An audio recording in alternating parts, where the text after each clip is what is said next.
I'm going to show you some magic. It's the real thing.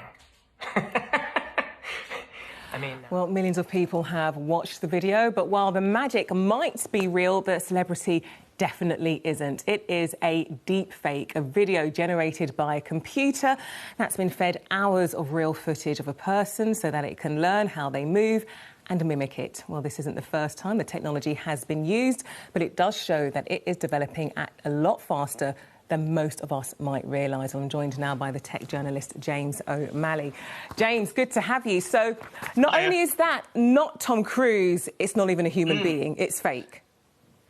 Yeah, I think it's genuinely astonishing. I thought when I first saw it, is it real Tom Cruise winding us all up or playing a trick or something? Because it's the best deep fake that I've ever seen, because the technology is really getting really scarily good. It is very... In fact, it's kind of creepy when you realise that it is a computer. You look back and you think it actually starts kind of freaking you out. So what is it exactly?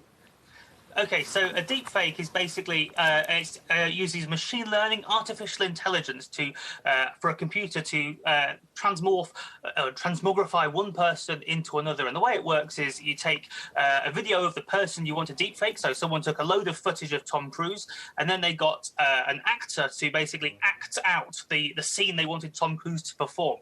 And then they sent the computer away, and it spent, probably several days, maybe a couple of weeks processing it and trying to match up the different facial features. So if you feed it enough data, the machine learning algorithms will identify that's what all the different facial expressions, all the different movements, all of the different parts of someone's face. So it can basically match up one for one and generate a guess at what that specific expression would look like. So it basically turns the deepfake target, in this case Tom Cruise, into a bit of like a digital puppet, in that someone could make them say whatever they like, as we saw with the so-called magic trick. So we could get Tom Cruise to say, "I love you, Claudia Liza," for instance, right? That would be really creepy, definitely. But OK, but what is the point of it? Why?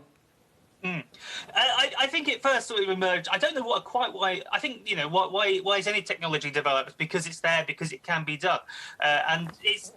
I think the sort of the legitimate use of deepfake technology could be in terms of sort of amazing sort of Hollywood special effects. And I'm sure in the next few years, as the technology becomes more and more commercialized, we'll start to see apps that let us do it and that sort of thing.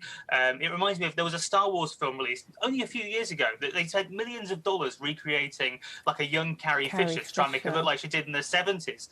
And then a year later, deepfakes, or a couple of years later, deepfakes emerged, and someone created the same effect like in their bedroom for much cheaper, so it could sort of revolutionize that. But then, of course, on the flip side, there's loads of really awful uses of this technology as well.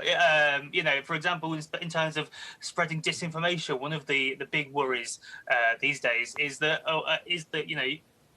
we think video footage is proof that someone is who they say they are. If we see a clip of a politician, we think, oh, okay, they said that. With deepfakes, if they get really as good as the Tom Cruise deepfake is, we're going to start thinking, did they really say that, or is it some sort of trickery? So James, which could be really scary. James, really quickly, so should social media companies be doing something about this, putting disclaimers out there or something or other? Yeah, I think maybe they should be.